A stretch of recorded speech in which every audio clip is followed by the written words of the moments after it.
Hello everyone, welcome to Mahindra's. तो speed test discussion में सभी का स्वागत है। स्टेट की एसटी नंबर 6 पर जो हमारे मैथ्स के क्वेश्चंस थे उनका हम डिस्कशन आज स्टार्ट करने वाले हैं। तो देखते हैं उनके आंसर्स थे।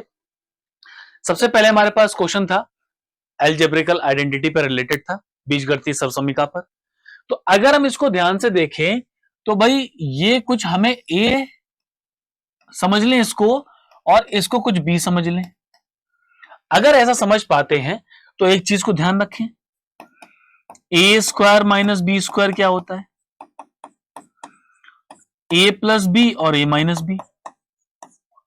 ठीक, तो ए प्लस बी पहले सबको जोड़ में लिखा जाए, मतलब कि A plus B minus C plus D, sorry यहां पर ब्रैकेट नहीं आएगा, ये तो ए का मान है, आगे आएगा बी का मान। बी कौन है?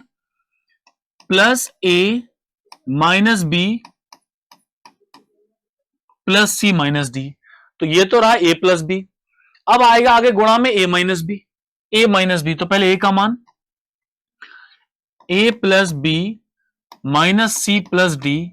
माइनस करने पर इसके सारे चिन्ह अंदर के पलट जाएंगे, माइनस ए प्लस का बी माइनस का सी और प्लस का डी, ये हो गया।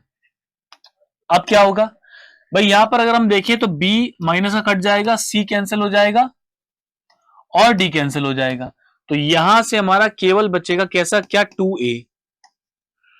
अगले ब्रैकेट में जरा आगे नजर डालते हैं क्या होगा। यहां पर a कटा, b और b 2b, c और c माइनस का 2c, d और d 2d। मतलब कि इसमें तो कुछ भी कैंसिल नहीं हो रहा, तो ये बनेगा a के अलावा, तो ये बनेगा आपका 2b minus 2c plus d 2d। अब 2 कॉमन ले लें तो बचेगा 4a b minus C plus D.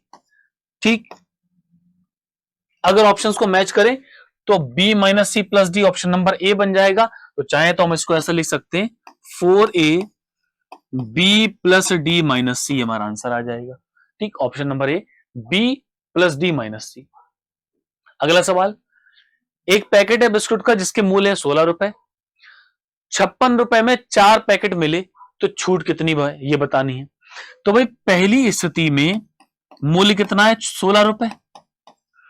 दूसरी स्थिति में भाई 56 पैकेट अगर 4 रुपए के मिले, मैं भाग कर दूं तो मुझे पता चलेगा कि 14 रुपए के मिल रहे हैं। 16 की वस्तु 14 में मिलने लगी, 16 की वस्तु, तो भाई डिस्काउंट कितना हुआ, 2 रुपए का। तो डिस्काउंट का छूट का प्रतिशत क्या होगा, 2 का छूट कहां पर मिलती है, डिस्काउंट 16 पर। तो भाई 16 पे भाग कर दो और प्रतिशत के लिए गुणा 100, 2 अट्ठे 16, 100/8 जो है वो 12.5%, ऑप्शन नंबर डी हमारा बनेगा। अगला सवाल, एक परीक्षा में 45% नंबर चाहिए पास होने के लिए, एक छात्र को 284 नंबर मिले और 40 नंबर से फेल हो गया। तो हम ऐसा बोल सकते हैं कि 45% का मान 284 में उसको अगर 40 मिल जाते तो पास नंबर के बराबर होता, जितने से फेल हो रहा है वो जोड़ दिए जाएं।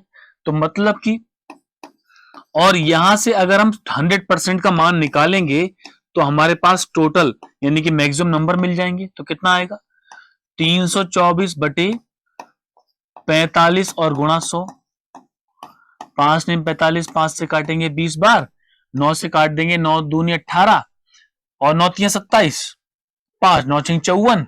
तो ये आ जाएगा हमारे पास 720 कुल अंक बन जाएंगे, ऑप्शन संख्या बी आ जाएगी। अगला सवाल, ए और बी किसी कार्य को 10, 15 और 10 दिनों में करते हैं। मतलब ए करता है 15 दिनों में और बी करता है 10 दिनों में। तो कुल कार्य तो हो गया दोनों का लासा 30, 2 और 3 क्षमता हो गई। भाई जितनी भी मजदूरी है, ठीक है, वो अनुपात में किसके डिवाइड होगी, वो क्षमता के आधार के डिवाइड होती है, क्षमता पर। ठीक, तो मतलब क्षमता कितनी हुई, 2 और 3, 2 + 3 टोटल कितना हो गया, 5। तो 5 के आधार पर कुल मजदूरी को 35,000 को भाग कर दो, तो एक का मान 7,000 के बराबर। तो ए को कितना मिला भाई, ए को मिल रहा है 2 हिस्से, 2 का मान 2 गुणा 7,000, यानी कि ये आ जाएगा आपका उत्तर 14,000 हमारा आ जाएगा और ऑप्शन संख्या सी हमारा आंसर बनेगा। अगला सवाल, एक व्यक्ति 8 किलोमीटर प्रति घंटा की गति चलता है। हर 1 किलोमीटर के बाद वो क्या करता है, 4 मिनट रुक जाता है। तो 6 मिनट की दूरी तय करने में कितना समय लगेगा। अब ये दूरी में क्या होगा, एक तो हम निकालेंगे कुल समय बिना रुके चलने वाला, और एक समय निकालेंगे कि स्टॉपेज में कितना समय लग रहा है। तो कई बार हमें ऐसा लगता है 6 किलोमीटर की दूरी है, 4 से गुणा करो 24 मिनट होगा और बाद में बाकी समय जोड़ लेंगे। तो एक चीज समझो, 1 2 3 4 5 6, मान लिया 6 किलोमीटर की दूरी आ गई। यहां से यहां चला 4 मिनट रुका, आगे 4 मिनट, आगे 4 मिनट, फिर 4 मिनट और आगे 4 मिनट।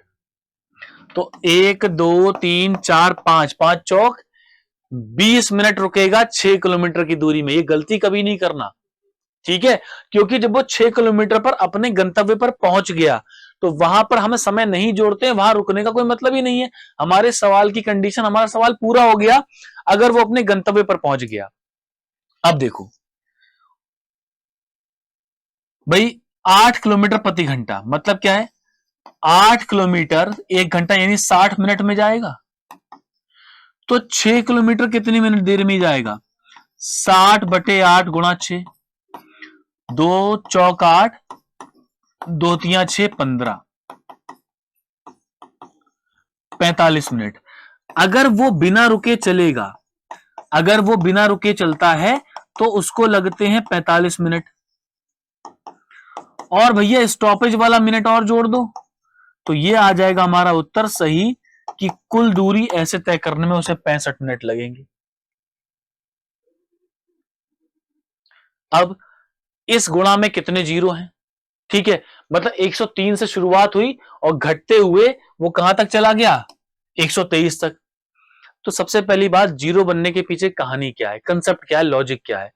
जीरो बच्चों तब बनता है जब कभी भी 2 और 5 की गुणा होती है, ठीक, 5 की 2 से गुणा या कहो 5 की किसी सम संख्या से गुणा होगी, उस आधार पर जीरो बनते हैं।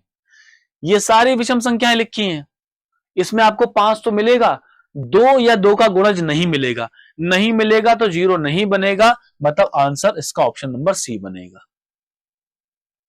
अगला, 50 विद्यार्थियों की छात्र संख्या है, 22 लड़कियां हैं, लड़कियों के औसत अंक दे रखे हैं, कुल कक्षा के औसत अंक भी हमें दे रखे हैं इस सवाल में। तो मैं बताना था लड़कों के, बॉयज के औसत अंक क्या होंगे। इसको एलिगेशन से हल करें, कैसे, देखो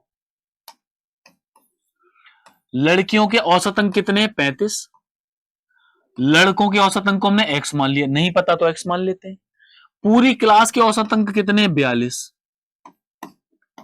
x - 42 करते क्या एलिगेशन में, इससे इसको माइनस, इससे इसको माइनस, अनुपात 42 - 35, तो x - 42 अनुपात 7। अब सवाल आता है कि यह अनुपात किसका आया।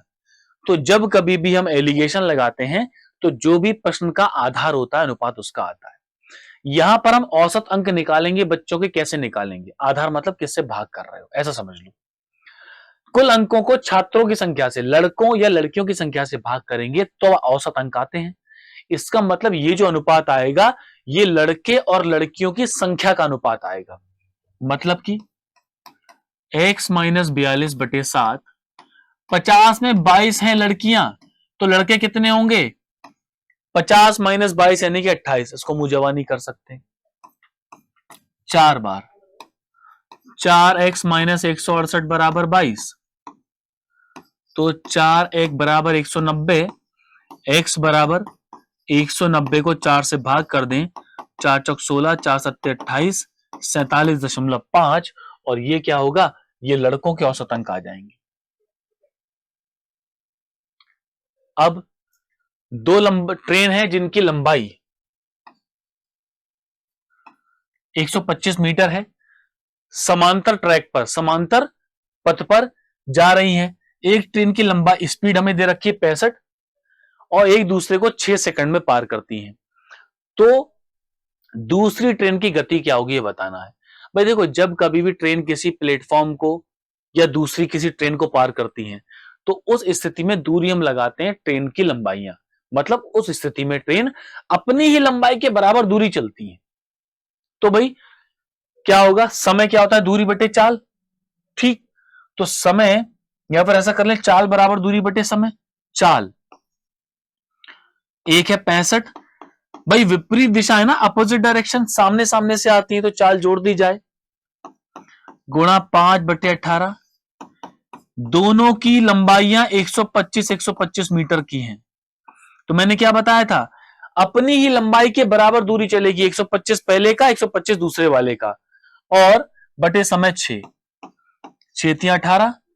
तो भाई यहां से 65 प्लस x बराबर कितना आ जाएगा, 250 गुणा 3/5, 50 यानी कि 150।